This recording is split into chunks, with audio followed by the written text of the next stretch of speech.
Esse texto que nós vamos ler e explanar hoje à noite, eu trouxe inclusive a minha Bíblia devocional, porque foi um dos textos que na minha leitura do Velho Testamento este ano me trouxe muito conforto, consolo ao meu coração e motivação para reconhecer quem Deus é e continuar servindo ao Senhor, custe o que custar, aconteça o que acontecer, seja qual for o custo, nós estamos dispostos a continuar servindo ao Senhor, porque vale a pena servir esse Deus maravilhoso, grandioso, dono de todas as coisas. Ele não nos deixa sós, Ele não nos abandona. Ele promete que aqueles que se comprometem com a sua obra serão vitoriosos em seu nome. Então é um momento muito precioso esse texto de 1 Crônicas capítulo 28. Então Davi reuniu em Jerusalém todos os príncipes de Israel, os príncipes das tribos, os capitães das turmas que serviam ao rei, os capitães dos milhares e capitães dos centenas e administradores de toda a fazenda e possessão do rei e de seus filhos, como também os oficiais e poderosos, todo o homem valente. E pôs-se o rei Davi em pé e disse: ouvi-me, irmãos meus, e povo meu, em meu coração propus eu edificar uma casa de repouso para a arca da aliança do Senhor, e para estrado dos pés do nosso Deus. E eu tinha feito preparo para edificar. Porém Deus me disse: não edificarás casa ao meu nome, porque és homem de guerra, e derramaste muito sangue.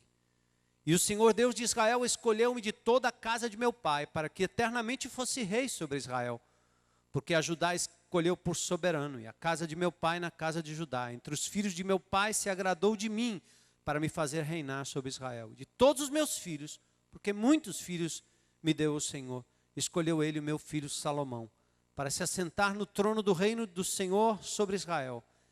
E ele me disse, teu filho Salomão, ele edificará a minha casa, e os meus átrios, porque eu o escolhi para filho, eu lhe serei por pai, estabelecerei o seu reino para sempre.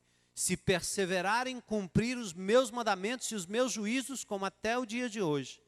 Agora, pois, perante os olhos de todo Israel, a congregação do Senhor, e perante os ouvidos de nosso Deus, guardai e buscai todos os mandamentos do Senhor vosso Deus, para que possuais essa boa terra, façais herdar os vossos filhos depois de vós para sempre. E tu, meu filho Salomão, conhece o Deus de teu pai, serve-o com um coração perfeito, íntegro, e com uma alma voluntária, porque esquadrinha o Senhor todos os corações, e entende todas as imaginações dos pensamentos. Se o buscares, será achado de ti. Porém, se o deixares, rejeitar-te-á para sempre. Olha, pois, agora, porque o Senhor te escolheu para edificares uma casa para o santuário. Esforça-te e faze a obra. Olha agora o capítulo 29. Aliás, capítulo 28, verso 20. Disse Davi a Salomão, seu filho: esforça-te e tem bom ânimo, e faze a obra, não temas, nem te apavores, porque o Senhor Deus, meu Deus, há de ser contigo, não te deixará, nem te desamparará, até que acabes toda a obra do serviço da casa do Senhor. Capítulo 29. Disse mais o rei Davi a toda a congregação: Salomão, meu filho, a quem só Deus escolheu, é ainda moço e tenro. A obra é grande, porque não é o palácio para homem, mas para o Senhor Deus. Eu, pois, com todas as minhas forças já tenho preparado para a casa de meu Deus, ouro para a obra de ouro, prata para as de prata, cobre para as de cobre, ferro para as de ferro e madeira para as de madeira, pedra de ônix e as de engaste, pedras ornamentais e pedras de diversas cores, e toda sorte de pedras preciosas e pedras de mármore em abundância. E ainda, porque tenho afeto à casa de meu Deus, ouro e prata particular, que tenho, eu dou para a casa do meu Deus, afora tudo quanto tenho preparado para a casa do santuário. Olha o versículo 9. E o povo se alegrou, porque contribuíram voluntariamente, porque com o coração perfeito e voluntariamente deram ao Senhor. E também o rei Davi se alegrou com grande alegria. Por isso Davi louvou ao Senhor na presença de toda a congregação. Queridos, prestem atenção. Todo esse louvor fluiu do coração de Davi, porque o povo se deu para a obra, financeiramente, pessoalmente, para servir ao Senhor e completar a obra que o Senhor havia designado para aquela geração. Olha o que saiu da boca de Davi. Por isso Davi louvou ao Senhor na presença de toda a congregação e disse, Davi, bendito és tu, Senhor, Deus de Israel, nosso Pai, de eternidade em eternidade. Tua é, Senhor, a magnificência e o poder, e a honra e a vitória, e a majestade, porque teu é tudo quanto há nos céus e na terra. Teu é, Senhor, o reino, e tu te exaltaste por cabeça sobre todos. Riquezas e glória vêm de diante de ti, e tu dominas sobre tudo, e na tua mão a força e poder, e na tua mão está o engrandecer e o dar força a tudo. Agora, pois, ó Deus nosso, graças te damos e louvamos o nome da tua glória. Porque quem sou eu e quem é o meu povo para que pudéssemos oferecer voluntariamente coisas semelhantes? Porque tudo vem de ti e do que é teu, tu damos. Somos estrangeiros diante de ti, peregrinos como todos os pais, como a sombra são os nossos dias sobre a terra, e sem ti não há esperança. Senhor nosso Deus, toda esta abundância que preparamos para te edificar, uma casa ao teu nome, vem da tua mão e é toda tua. Louvado e exaltado seja o nome do Senhor. Qual é a sua resposta a esse texto? Se não dizer louvado seja o nome do Senhor, amém? Graças a Deus. Pode sentar.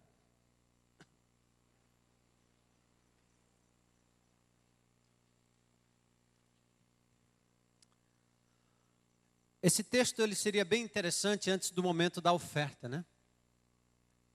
Mas já passou. Então você nem pode dizer que o pastor hoje à noite pregou uma mensagem para você dar a oferta. Mas se você quiser fazer isso depois, faça, em nome de Jesus, né? Mas não é para isso. É para você compreender a grandeza de Deus. É para você compreender que a sua saúde, sua casa, seu carro, sua bicicleta, sua roupa, sua habilidade, seu diploma, seus óculos, seu relógio, que aquilo que você conquistou, aquilo que você comprou, aquilo que você ganhou, aquilo que você se esforçou para ter, tudo vem do Senhor. Ele é quem dá. Ah, eu fiz por onde? O que é que significa isso? Eu sou a fonte de tudo. Blasfêmia, idolatria, egolatria. A tentativa de dizer que nós somos alguma coisa sem a força poderosa de Deus. Ele é que tem um mapa da nossa vida. Ele que controla todo o nosso corpo. Cada célula, cada ponto, cada código genético, cada pontinho, cada número, cada coisa. O Senhor controla todas as coisas pela palavra do seu poder. Lendo o livro do Collins, A Linguagem de Deus, a gente fica impressionado como um cientista que se envolveu por anos a fio no projeto do genoma, na descoberta desse código genético humano. Esse homem tanto mergulhou durante anos e anos e anos em tentativa de descobrir toda a sequência do código genético humano para o avanço da ciência, para o avanço da medicina. Esse homem, quanto mais mergulha, mais reconhece que esta é uma linguagem divina. Só Deus seria capaz de dar ao ser humano e à matéria algo tão espetacular. Tudo vem de ti, Senhor.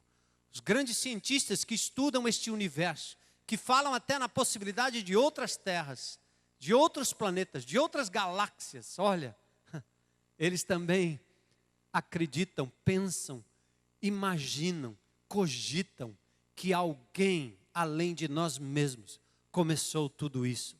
Isso não é obra do acaso. Tudo vem de ti, Senhor. E nós, às vezes, miseravelmente ou mesquinhamente, caminhamos no dia a dia como se Deus precisasse do nosso favor, da nossa presença, da nossa contribuição, do nosso cântico, do nosso serviço. E aí nós ficamos sentados esperando uma convocação especial, ou que talvez nosso nome apareça em algum lugar, numa lista qualquer, ou que sejamos reconhecidos no final de tudo, numa lista bem grande, pelos próprios homens, para podermos dizer, fizemos alguma coisa, Senhor. Nosso braço conquistou, nossa boca o falou, nosso pensamento pensou, nossa cultura produziu. Mas, quando nós lemos esse texto, nós ficamos bem pequenininhos, né? Do tamanho que somos, finitos, pecadores, falíveis, imperfeitos e totalmente dependentes de Deus. Para dizermos simplesmente, Senhor, quem somos nós para produzirmos alguma coisa para o Teu reino, se não for a Tua força, o Teu poder e a Tua glória agindo em nós e através de nós. Gente, quem não reconhece isso, está tão longe de reconhecer que Deus é Deus. E nessa noite eu quero desafiar você a caminhar comigo nesse texto. Vamos trabalhando em paralelo com a caminhada bíblica, e nós estamos agora em 1 Crônicas, no capítulo 28, capítulos 28 e 29. Tem um pouco de didática aqui no ensino, para que você seja esclarecido da palavra de Deus, né, acerca da palavra de Deus.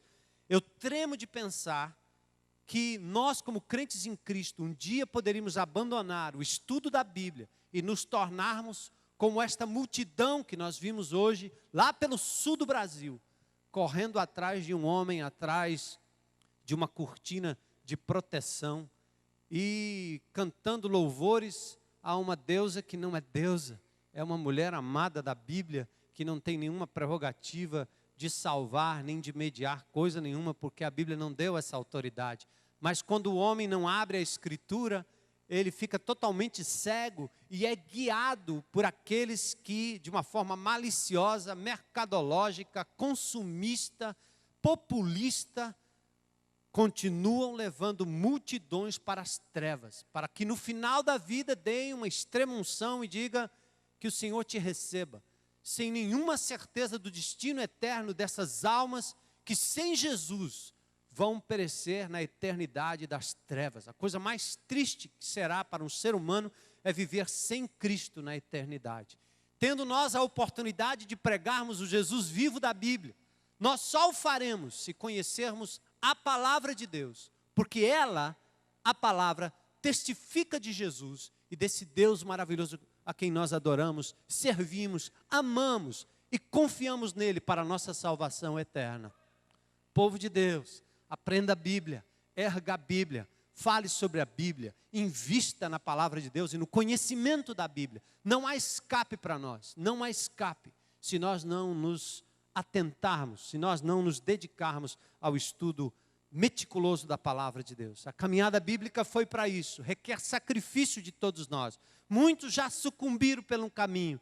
Vamos tentar aí uma espécie de recuperação, a tentativa de ter um dia, a esperança de termos um dia, quem sabe, no futuro próximo, uma multidão enchendo esse lugar para aprender a caminhada bíblica, pela importância que se tem de conhecer a Escritura, esforço esse que a liderança dessa igreja fez e continuará fazendo, para que a Bíblia chegue às suas mãos, para que você entenda o livro sagrado e se apegue a ele, porque ele fala do seu passado, do seu presente, do seu futuro. Ele vai te dar o norte para você ter paz e segurança agora, para você ter vida abundante hoje, aqui e agora, e para você ter a maior de todas as certezas, a certeza da salvação eterna. E ter compaixão das pessoas que estão aí fora sem Cristo, para que a gente não pense que cristianismo é só para nós, só para a nossa geração. Louvado e exaltado seja o nome de Jesus, né? Quem tem ouvidos para ouvir, ouça o que o Espírito diz através da sua palavra. O que é que nós vamos evitar com isso? A fé oca, a alienação, a idolatria, o faz de conta espiritual e os mediadores que não nos livram da condenação. 1 Crônicas. Aliás, nós temos 2 livros de crônicas. É o nome dado por Jerônimo, quando ele escreveu a Vulgata, a versão em latim do Velho Testamento que foi escrito em hebraico e também mais tarde por Alexandre o Grande, a Septuaginta em grego. Velho Testamento escrito em hebraico, ó, parece aquelas letrinhas ali. Então Jerônimo escreveu a Vulgata em latim, muito depois de Jesus e dos apóstolos, e ele deu o nome de Crônicas para esses 2 livros. Aliás, no texto hebraico eles compõem um só livro, o Divrei Ha'amim, quer dizer, os acontecimentos dos dias. Aliás, na Bíblia em hebraico, o livro de Crônicas, os 2 livros juntos estão no final da Bíblia. A Septuaginta, a versão grega, chama de paralipomenon, ou as coisas omitidas, uma espécie de suplemento de Reis e de Samuel. Só para vocês terem uma ideia, o livro de 1 Crônicas, do capítulo 10, corresponde a 1 Samuel, capítulo 31. 1 Crônicas 11 a 19, corresponde a 2 Samuel, capítulo 5 a 10. 1 Crônicas 20 a 29, corresponde a 2 Samuel, capítulos 21 a 24. E 2 Crônicas, aos livros de 1 e 2 Reis. Então, depois vocês pegam uma tabelinha para corresponder, se já não aprenderam na caminhada bíblica. Quem coletou esses livros todos, ou essa história, foi Esdras, o escriba. Ele coletou de Samuel, de Gade, de Natã e de outros. Principalmente em relação à tribo de Judá. Era o interesse dele discorrer sobre a tribo de Judá. A gente canta, ele é o leão da tribo de Judá. Quem é? Jesus. Ele veio da raiz de Davi, é leão da tribo de Judá, profecia dita lá em Gênesis 49 por Jacó. A linhagem que Deus preservou para que através dela viesse o Messias. Não despreze a história, porque na história Deus foi trabalhando para a vinda do seu filho. E na história hoje, na minha história, na sua história, Deus está trabalhando para a segunda vinda do nosso Senhor Jesus Cristo. O mundo está, dito pelos homens, pelos cientistas, irremediavelmente perdido. Vamos sucumbir, não adianta aliviar. Eles vão continuar poluindo, os países consumidores de petróleo vão continuar poluindo e nós não temos mais saída. Mas isso é na visão humana. Do ponto de vista divino, é só abrir nas profecias, no livro do Apocalipse, e você vai ver quem está com o controle da história. O Senhor Jesus, glória a Deus, né?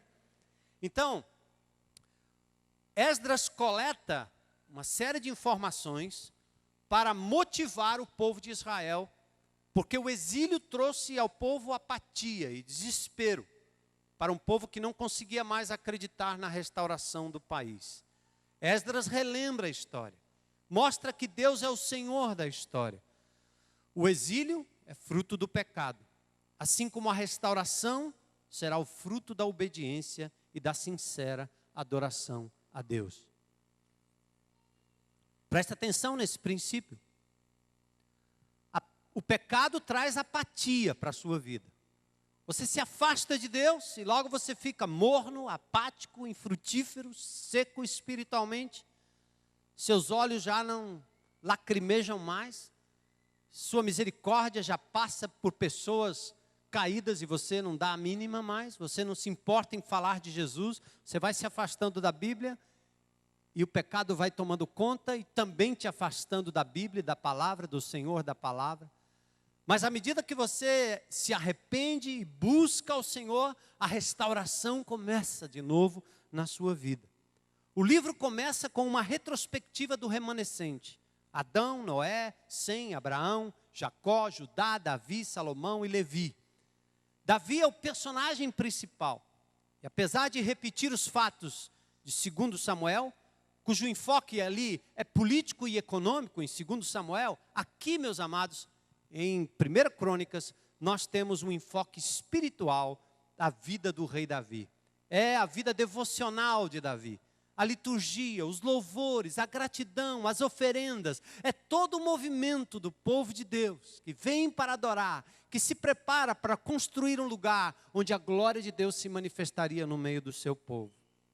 O ir e vir, o lutar e conquistar, o montar e desmontar, o conquistar território e possuir bens, sempre escondem uma realidade espiritual que Deus decide revelar para que o mais profundo prevaleça em nós. O que eu quero dizer é o seguinte, é que as rotinas do nosso dia a dia, o que nós fazemos em casa, no trabalho, na igreja, no ir e vir, no servir, olha, essas coisas escondem por trás algo muito mais profundo, que é aquilo que nos move, nos motiva, que nos leva adiante.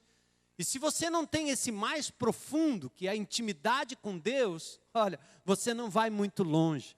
Você vai se estressar, você vai virar um trabalhólatra, né? um adorador de trabalho, né? Você vai idolatrar o trabalho, você vai entrar na correria de Marta, você vai se cansar, você vai se acabar, se arrebentar, se não tiver por trás da sua atividade, qualquer que seja, o maior motivador, que é a presença de Deus, é a pessoa de Deus, é a glória de Deus, é a grandeza de Deus, lhe motivando como crente em Cristo Jesus.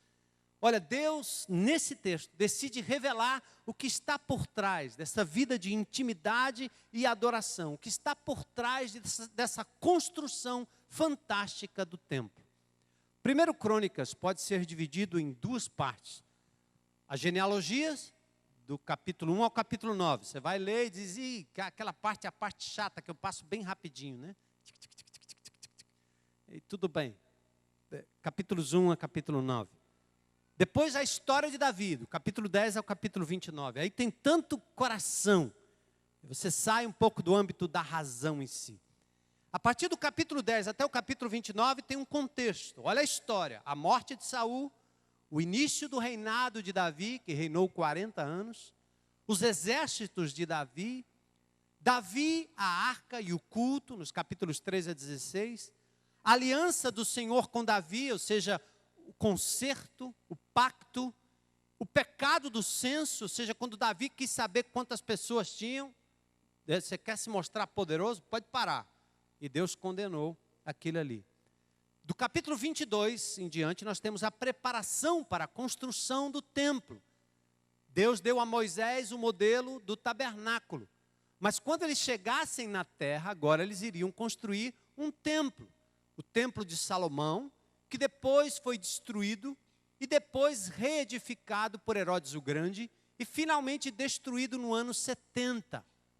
E até hoje, aquele lugar que hoje tem uma mesquita, tem um local reservado e separado para a construção do terceiro templo. E quem já esteve em Jerusalém ou já viu o filme, sabe que existe uma porta, o chamado Pórtico de Ouro, por onde Jesus um dia entrará pessoalmente. É profecia bíblica. E o templo será reconstruído no lugar daquela mesquita. Imaginem a guerra que acontecerá para aquela mesquita sair dali, embora seja um local de domínio judeu e não de domínio palestino. Mas o templo será reconstruído. Esse mesmo templo que foi lá atrás construído por Salomão, preparado por Davi. Então há uma preparação. Os construtores do templo, no capítulo 22, os ministros do templo, capítulo 23 a 26, os protetores do templo e da terra, capítulo 27. E agora vem nos capítulos 28 e 29 o encorajamento para a construção do templo. Amados, aqui são as últimas palavras de Davi. Seus últimos atos. Davi agora prepara o seu filho e o seu povo para a construção do sonhado templo. Ele sonhou com aquilo todo o tempo. Mas coube ao seu filho a construção. Queridos, eu quero que vocês de novo saibam que a construção daquele templo não era só uma questão de demonstração de poder, mas era um lugar reservado para que a adoração a Deus fosse concentrada num local e onde a glória do Senhor se manifestaria ali de uma forma poderosíssima no Santo dos Santos, onde a arca que estava indo de um lado para o outro nas mãos do inimigo, ora nas mãos de Israel, pudesse ter o seu lugar de adoração. Material, músicas e instrumentos. Davi, nos últimos dias de vida, sabia que o seu esforço traria benefício às gerações vindouras, embora ele mesmo não fosse usufruí-los. Davi, na verdade, serviu a sua geração, mas investiu no futuro. Aí uma grande lição para nós. Investir em vidas significa dar a elas um lugar digno de ministração, aprendizado, louvor, serviço, mesmo que sejam facilitados logisticamente, como no nosso caso aqui. A igreja no Novo Testamento não tinha um templo, mas se reuniu no templo ou no pátio do templo antigo, se reuniu também nas escolas, como na escola de Tirano. Paulo andava com os discípulos ali, ora eles estavam na beira do rio, como aconteceu em Filipos, mas a igreja também se reunia de casa em casa, de casa em casa, de casa em casa, como os nossos grupos pequenos. Mas assim também temos um local onde a gente pode se reunir. Isso aqui não é um templo, é uma tenda onde o templo do Espírito se reúne toda vez que nós estamos aqui em nome de Jesus. Porque nós somos o templo, nós somos o templo. Nós somos o templo do Espírito no Novo Testamento. Naquela época a glória se manifestava num lugar, agora a glória se manifesta no povo, em nós.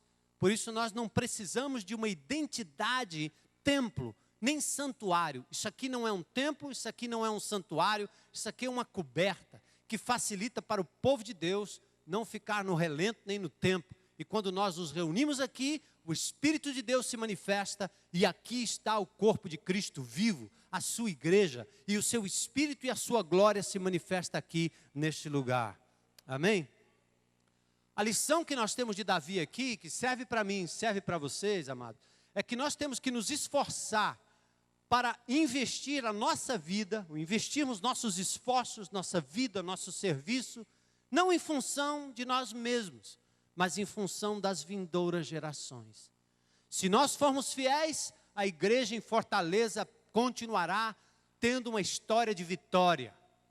A razão desse Papa ter vindo lá de Roma para cá não foi só para celebrar os católicos e a Maria, não. Eles vieram também porque a igreja romana tem perdido seus fiéis há muito tempo. E a igreja evangélica tem avançado porque ela avança com a palavra, ela avança com Jesus, que é simples, com uma salvação que é de graça, que não tem custo. Glória a Deus. E essa é a razão que vieram para cá. Agora vai haver um boom aí, graças a Deus. Tomara eles viessem para cá dizendo ao povo, sigam Jesus, amem Jesus, Ele é o único Salvador, leiam a Bíblia. Mas só o que ensinam é outra coisa completamente diferente. Mas nós temos a palavra. E aqui não cabe só apontar, cabe amar, pregar, testemunhar. Mas a igreja de Jesus, aqui nessa cidade, só vai prevalecer, amados irmãos, à medida que nós formos fiéis à palavra de Deus. Amém? A razão que o cristianismo se arrebentou lá no sul é porque as igrejas reformadas históricas entraram lá muito antes da macumbaria, mas perderam a sua eficácia, se tornaram mornos, os templos foram fechados, diminuiu a frequência do povo, não porque o povo não achasse nada interessante, porque pararam de testificar do amor de Jesus para as pessoas. E assim como as igrejas na Europa estão sofrendo, os templos sendo vendidos, fechados, dominados pelo Estado, nós estamos vendo a mesma coisa acontecendo no sul. Que Deus salve este país, mas salve através do seu povo, que se levanta com poder para manter firme o testemunho de Jesus. Amém? Glória a Deus. Então vamos para o texto, né? Versículos 28, de 1 a 7. E se eu não terminar, termino na semana que vem. Versículo 1. Davi convoca os líderes para Jerusalém. Já lemos, no Monte Sião, Monte Moriá, Eira de Ornã, Araúna, né? Aquele terreno comprado por Davi, que ele diz, eu não oferecerei ao Senhor nada que não me custe alguma coisa. Quando Araúna quis dar para ele aquele espaço, ele disse, não, eu não quero nada de graça. O que eu dou para Deus tem que custar alguma coisa. Ele disse, eu quero é comprar isso aqui, aí depois eu dou para o meu Senhor. Não dê ao Senhor resto.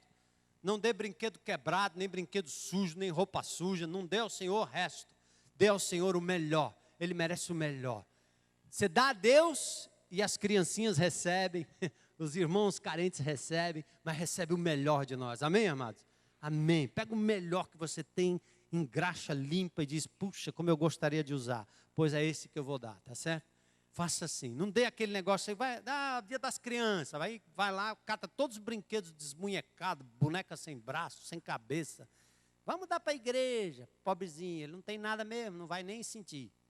Você não está dando para o pobrezinho, você está dando para o Senhor, e Ele merece o melhor. Malaquias diz, olha, por que vocês não estão me agradando? Porque vocês estão dando a ovelha cega, a ovelha doente. Tinha os crentes lá naquela época, né, os irmãos, levando a ovelha cega, não é para sacrificar? Então vamos dar logo, não é para levar no templo, vamos dar logo a ovelha cega. Pronto, essa está cega, coitada, não vai para canto nenhum, entrega lá para o sacerdote. Aí tinha uma lá, a manquinha, a ovelhinha manca. Leva essa também, não vai matar mesmo? Mulher, imagina a conversa do Zezé e a Mazé, né? Lá em Israel. Vamos levar essa aqui, mulher. Essa aqui já está com sarna mesmo, a bichinha está se coçando demais. Leva lá para o sacerdote, ele vai queimar mesmo. Deus está dizendo, olha o que é que vocês estão fazendo. Irmãos, uma moeda, um presentinho, um tempo seu, uma oferta do seu trabalho, um tempo que você serve ao Senhor, a sua casa, seu carro, o que quer que você coloque à disposição do avanço do reino de Deus, você está fazendo para o Senhor. Faça o melhor para Ele. É o melhor para Ele. Deus merece o melhor para Ele. Deus merece o melhor. Amém? Davi revela o seu propósito, edificar uma casa de repouso, verso 2. Em meio ao projeto de engenharia, materiais de construção, medidas precisas, Davi enfatiza o coração. No meu devocional, foi até bem antes de eu me preparar nesse texto aqui, eu observei que a palavra coração aparece nesse texto 9 vezes. 9 vezes. Ó, na hora de construir alguma coisa, vamos construir o nosso prédio de educação cristã. Vamos melhorar nossas instalações para a geração futura. Vamos ter um berçário decente nessa propriedade. Vamos fazer um outro banheiro ali, porque esse aqui está congestionado. Vamos melhorar nossas instalações para recebermos pessoas, para usufruirmos, mas também para as próximas gerações, para essas crianças que estão chegando. Glória a Deus, vamos melhorar, vamos. Aí o que a gente pensa? Vamos dar a nossa mão, vamos dar a nossa contribuição, vamos chegar lá com a nossa pá, com a nossa... Não. Na hora de falar de tudo isso, Davi começa a falar sobre o coração. Sabe por quê? Porque o que Deus quer mais do que o trabalho em si é o seu coração, é a motivação do seu coração. É que você esteja fazendo, dizendo assim, Senhor, a força é tua, o dinheiro é teu. O meu diploma de engenheiro é teu, Senhor, pronto. Só me deu, então eu vou devolver aqui, colocar o teu serviço. E que você, ao final de tudo, diga, a glória é tua, Senhor. Isso foi feito porque o Senhor fez. A gente olha para essa tenda, lembra do esforço alguns anos atrás, lembra como essa propriedade foi comprada, a gente só tem uma resposta. Foi o Senhor quem fez.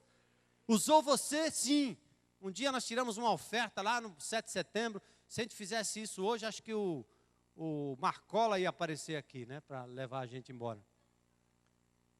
Numa noite só, vocês estão lembrados disso, quem esteve lá? 300 mil reais numa noite. Até hoje a gente não sabe, um camarada chamado Anônimo mandou uma oferta naquela noite. Coisa que não era para... A gente não tinha condição de fazer aquilo.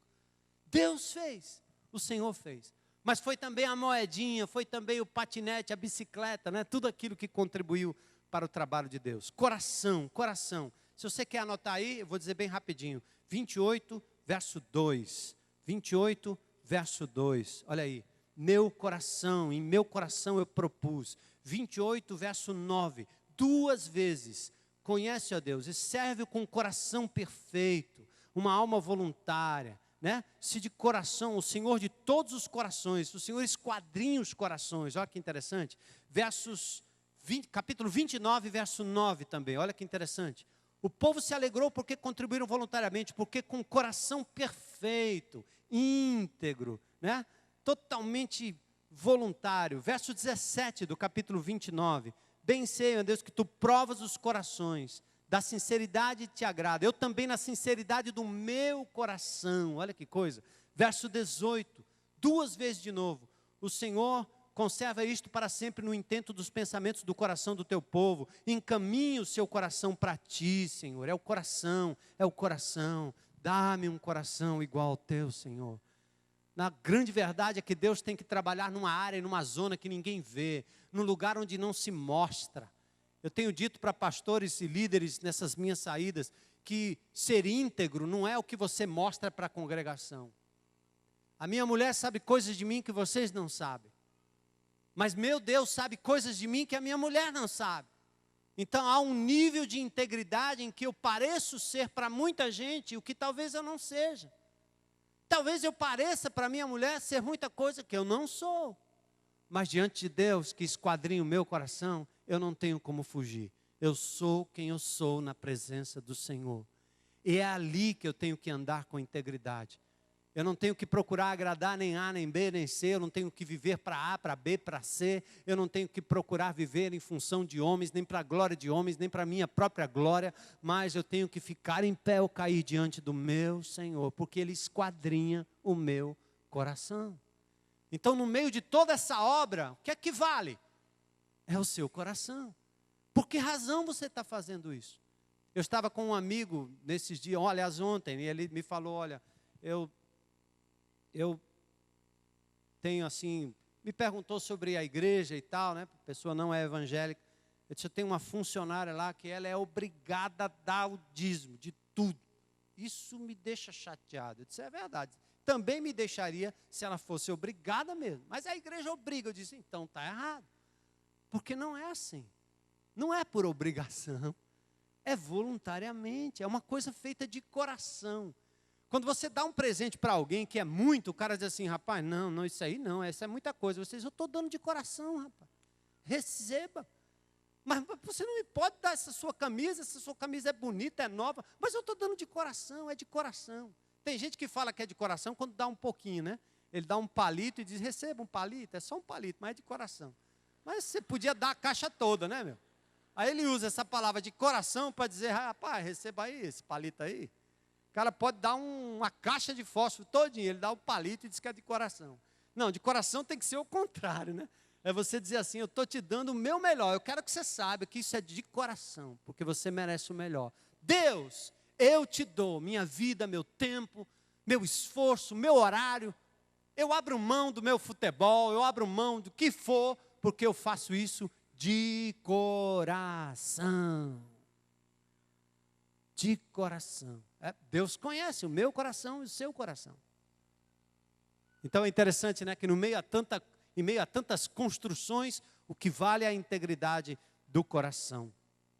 Davi revelou o seu propósito, então. Davi fala da restrição do Senhor, o verso 3. Deus diz para ele, não edificarás casa ao meu nome, porque és homem de guerra. Ora, o Senhor não me mandou guerrear? Foi, Davi. Mas quem guerreia não constrói templo de adoração. Por que não, Senhor? Porque tuas mãos estão sujas de sangue, Davi. Você matou muita gente.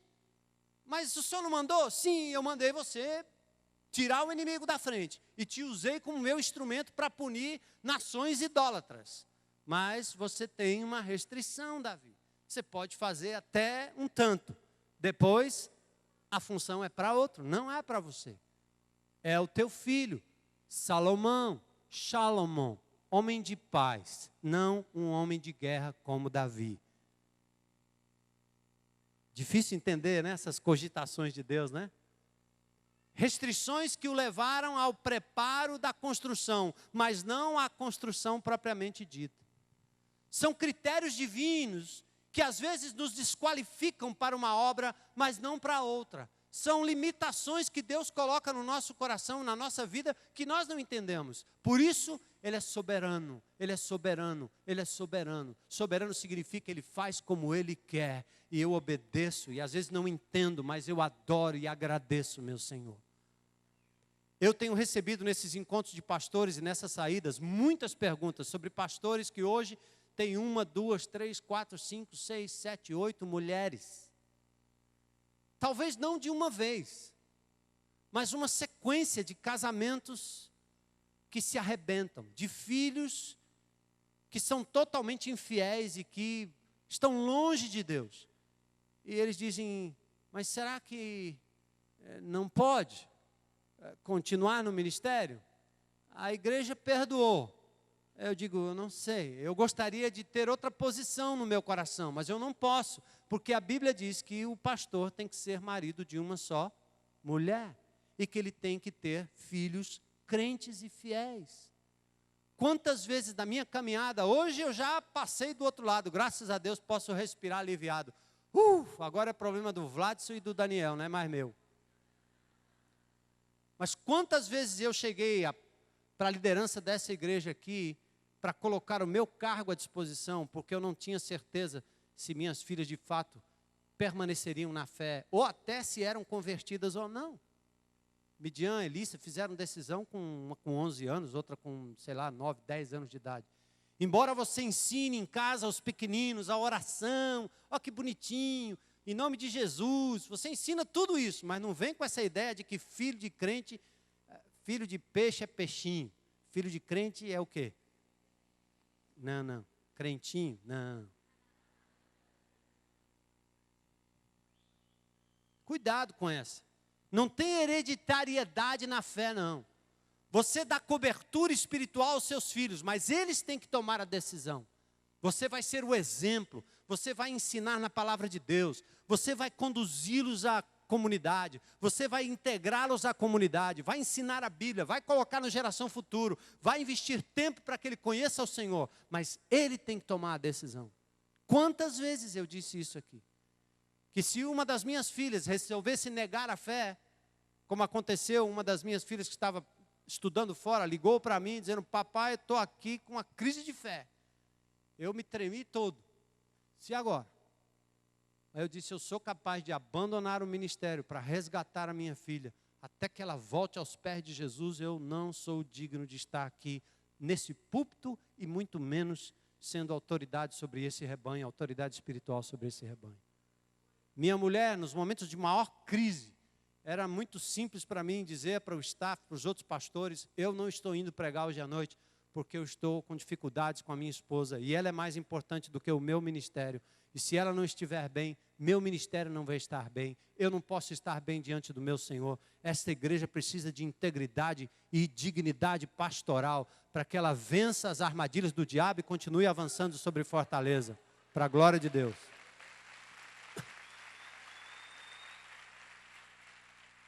Não percam isso, amados, porque há igrejas e mais igrejas hoje comprometendo a fé. Homens santos de Deus, que ainda, por mais que tenham pecado e errado, continuam sendo homens de Deus. Mas entendem Davi? Homem de sangue, homem do censo, homem do adultério. O pastor Zé Edson falou sobre isso a semana passada. Deus disse, não Davi, você não. Parou aqui. A misericórdia de Deus alcança o homem, mas também restringe a atuação do homem de Deus. Que essa igreja nunca perca essa perspectiva. Critérios divinos, às vezes não entendemos, nos desqualificam para uma obra, mas não para outra. Mesmo assim, Davi revela a eleição divina no verso 4 e 7. Ele diz de Judá, Davi e Salomão, as promessas messiânicas. Verso 4, eternamente fosse rei. Verso 6, o escolhi para filho e lhe serei por pai. Verso 7, estabelecerei o seu reino para sempre. Ou seja, a despeito das falhas humanas, o plano de Deus é levado adiante, mesmo com restrições. A misericórdia divina e o arrependimento genuíno agraciou. Agora presta atenção que eu quero falar de restauração. Sabe quem era Davi? Filho do adultério. Aliás, Salomão, perdão. Filho do adultério. O que é que Deus fez? Restaurou na misericórdia do pai arrependido, que escreve o Salmo 32, o Salmo 51, que não permaneceu no pecado, embora fosse endurecido durante 1 ano, até que o profeta botou o dedo no nariz dele, e quando ele fez um julgamento em relação àquele que tomou a ovelha do pobre, ele disse, você é o homem. E a partir dali caiu a ficha, ele se arrependeu, e no arrependimento veio o quê? Restauração. E aparece Salomão na cena. Quem é Salomão? Filho de uma coisa totalmente louca, errada.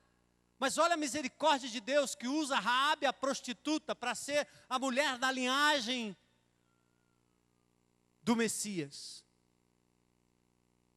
Que usa Maria Madalena, aquela mulher, para ser a primeira a estar lá no túmulo. Que usa Salomão, o menino que poderia ter sido rejeitado, mas não foi, porque a misericórdia divina disse, eu faço desse menino um menino de paz, que vai construir o meu templo. Eu não sei qual é a sua condição aí, né? De repente você olha e diz, cara, comigo não tem jeito de Deus me usar, como é que Deus vai me usar?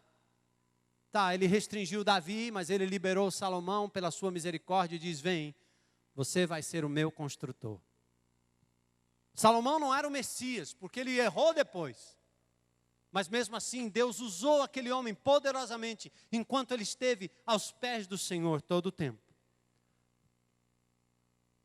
O arrependimento genuíno agraciou o filho de um adultério à honrada posição de construtor do templo. Aí Davi fala ao povo, as recomendações de Davi ao povo. Guarda os mandamentos, verso 8, empenha-se neles, ou seja, empenhem-se neles, guardem os mandamentos do Senhor. Verso 8, isso vai resultar em posse da terra, herança para as outras gerações. Não adianta você construir família, empresa, nada em alicerces frouxos. Um povo obediente e diligente no cumprimento dos mandamentos dá uma boa base para o edifício da família, o edifício da empresa, o edifício de tudo que você vai fazer nesta terra. Coloque como fundamento básico a integridade de um andar com Deus, que observa a palavra, que coloca Deus no seu devido lugar, que faz com integridade de coração aquilo que faz. Somos mordomos do que Deus tem nos dado, mas gerações futuras dependem do quanto somos fiéis ao Senhor hoje, igreja. Porque o Senhor esquadrinha os corações, só isso, verso 9. Atende a tudo, ele disse: ser forte, faze a obra, vamos em frente. Ser forte e corajoso, faze a obra, não temas. Qual é a garantia? Verso 10, o Senhor te escolheu, o Senhor há de ser contigo. Ele não te deixará, nem desamparará, enquanto você não acabar a obra. Presta atenção, crentes em Cristo Jesus. Você pensa que você foi deixado aqui para construir casas, para comprar carro, para ter empresa, para ter família, para estudar, para trabalhar? Deus te deixou aqui para isso? Não. Essas coisas representam meios e não o fim. A finalidade maior é que você permaneça aqui neste mundo para proclamar as virtudes daquele que vos chamou das trevas para a sua maravilhosa luz.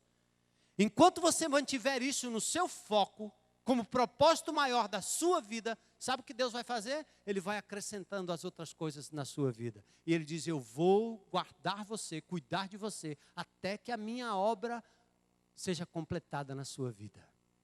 Ah, pensou?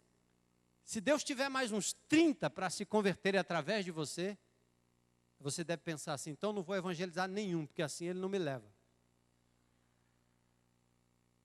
Mas o que Deus está dizendo é que Ele vai cuidar de você com muito carinho, vai preservar a tua vida, vai estar ao teu lado, até que esses 30 sejam levados aos pés de Cristo, porque essa é a missão que Ele tem para você. Amém? Deus nos deixou aqui, Igreja Batista Central, em Fortaleza, na entrada da cidade, no portal da cidade. As portas do inferno já foram derrubadas daqui para lá, do anel viário para lá, nós já invadimos, pronto. E Deus nos deixou aqui com uma responsabilidade, é continuar invadindo. E Ele vai estar conosco, vai nos amparar, o muro de fogo vai estar ao nosso redor, a proteção do Senhor vai estar aqui dentro, o cuidado de Deus com a sua vida. Deus vai continuar suprindo as suas necessidades, para que você continue investindo no reino de Deus. Vai ser forte. Conhecimento que não desemboca em serviço é mera informação. Fiquei impressionado como os homens lá embaixo, os crentes lá de baixo, articulam a palavra de Deus. São conhecedores dos estatutos da igreja, da palavra, de tudo. Mas não desce para o coração, não molhe os olhos e não move o corpo em relação ao servir ao Senhor, cuidar do próximo e amar em nome de Jesus. Aí Davi começa a sua contribuição, né? Ele fala no versos 11, dos versos 11 a 19, a planta, tudo que tinha em mente, está tudo aí, Senhor, o peso dos utensílios. Davi era um líder com visão, e a concretização coube ao seu filho, segundo o modelo que receberam. A toda a congregação, ele diz: meu filho é inexperiente, a obra é grande, o palácio é para o Senhor, ele é dono do projeto. Tem ouro, tem prata, tem bronze. Eu dou daquilo que é meu. Davi deu exemplo, como deu exemplo, deram exemplo os líderes dessa igreja, quando nós partimos para esse empreendimento. A pergunta desafiadora no verso 5 veio, aliás, já é capítulo 29, né? A pergunta desafiadora: quem, pois, está disposto hoje a trazer ofertas liberalmente ao Senhor? Já capítulo 29, verso 5. Pergunta, desafio. O que damos de coração é uma expressão de entrega pessoal ao Senhor. Aí vem a resposta dos líderes: ouro, prata, bronze, pedras preciosas. Verso 6, contribuíram voluntariamente. A resposta do povo foi alegria, alegria com que se fez voluntariamente, porque deram liberalmente, liberalmente de coração íntegro. Assim como Moisés solicitou do povo a contribuição generosa, recebeu-as dos adoradores, Davi faz o mesmo, dando exemplo ao contribuir do seu tesouro pessoal, sendo seguido pelos líderes e pelo povo. Amados, vamos olhar agora essa peça preciosa. O que Davi faz depois que tudo foi entregue. Muito ouro, muita pedra preciosa, muita coisa, muita coisa. Abundância de oferta. Olha agora, verso 10. Por isso Davi louvou ao Senhor. Deus se revela na generosidade do seu povo. E eu queria que você quase que repetisse comigo aí em pensamento. Se você crê nisso, para dizer: teu, Senhor, é o poder. Deus é poderoso, vamos afirmar isso. Todo o poder pertence a Ele, amém? Maior do que todos os poderes bélicos, políticos, poderes da natureza, poderes nucleares. Deus é poderoso para fazer infinitamente mais do que pedimos ou pensamos. Deus é poderoso. Aleluia. Aí Davi diz assim: tua, Senhor, é a grandeza. Deus é grande, maior do que qualquer ser ou realidade. Deus faz com que a grandeza dos feitos humanos sejam gotas no oceano, partículas de poeira no espaço. Toda a grandeza humana é subproduto da infinita grandeza de Deus. Deus é grande. Tu és grande, Senhor. Diga isso. Tu és grande, Senhor. Tu és poderoso, Senhor. Diga isso. Tu és poderoso. Aleluia. Orlando, pode se preparar aqui que nós vamos adorar ao Senhor juntos com música. Olha aí, depois ele diz: teu, Senhor, é o poder, a grandeza e a honra. Ou seja, Deus é glorioso. Diga comigo: Deus é glorioso. Aleluia. O termo implica lugar maior de honra e reconhecimento. O pódio da criação é do Senhor. Hoje pela manhã o Felipe Massa ganhou. Toca o hino da vitória. Ah, mas todos os dias o meu Senhor reina. O meu Senhor é vitorioso. Ele merece o pódio de toda a criação. O Senhor reina. O Senhor reina. O Senhor é vitorioso. Aleluia. Olha aí. Nada pode derrotá-lo. Nada pode derrotá-lo. Nada. Nem a morte, nem a morte, nem a morte. Aleluia. Teu, Senhor, é o poder, a grandeza, a honra, a vitória. Deus é majestoso. Diga isso. Deus é majestoso. Ele tem características régias que implicam em controle, autoridade sobre o mundo e seus habitantes. Sua majestade pode ser contemplada pela misericórdia dele na natureza. Isso deve nos levar a uma postura total de rendição e admiração pela sua beleza. Os céus declaram a glória de Deus e o firmamento anunciam as obras das suas mãos. Olhe para a lua, para os céus, para os pássaros, para as árvores, para o mar e diga: o Senhor é grande, o Senhor é majestoso. Aleluia. Teu, Senhor, é o poder, a grandeza, a honra, a vitória e a majestade, porque teu é tudo. Diga comigo: Deus é dono absoluto de todas as coisas. Deus é dono absoluto de todas as coisas. Deus é dono de tudo que é na terra e no céu. Por isso a Ele pertencem meus bens, minha família, minhas emoções, minha vontade e a minha vida. Somos mordomos, somos dispenseiros e Ele tem o direito de dar, como tem o direito de tomar. Bendito seja o nome do Senhor. Deus é dono de tudo. Senhor, o teu povo te glorifica nessa hora e diz: o Senhor é dono de tudo. Aleluia. Teu, Senhor, é o reino. Deus é o rei do universo. Diga isso. Deus é o rei do universo. Deus tanto tem a majestade como a autoridade de rei sobre todas as coisas. Ele é dono de tudo e governa todos segundo o seu propósito. Nada escapa do seu domínio. Suas leis não podem ser ignoradas ou revogadas. Tu te exaltaste por chefe todo sobre todos. Deus é a autoridade suprema. Diga comigo. Deus é a autoridade suprema. Ele mesmo faz questão de ser exaltado como autoridade suprema. Ele é criador e sustentador de todas as coisas. Embora o mundo pareça desgovernado, Deus está no absoluto controle de todas as coisas. A Ele devemos respeito e obediência absoluta. Riquezas e glórias vêm de Ti. Deus é a fonte de toda a riqueza. Diga isso comigo. Deus é a fonte de toda a riqueza. Aqui temos o diferencial do suprimento para a construção do templo, para a construção do que quer que seja na sua vida, na minha vida.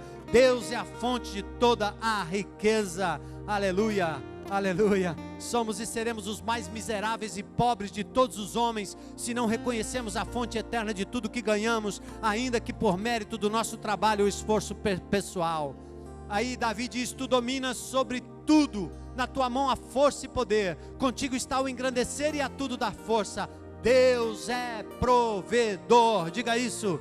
Deus é provedor. Nossas mãos podem e devem fazer muito, mas só a mão de Deus pode fazer prosperar o que empreendemos. O povo contribui, mas foi fruto da mão divina provisionando e dando forças para produzir em abundância o que era necessário para a obra do templo. No verso 13 tem uma pausa.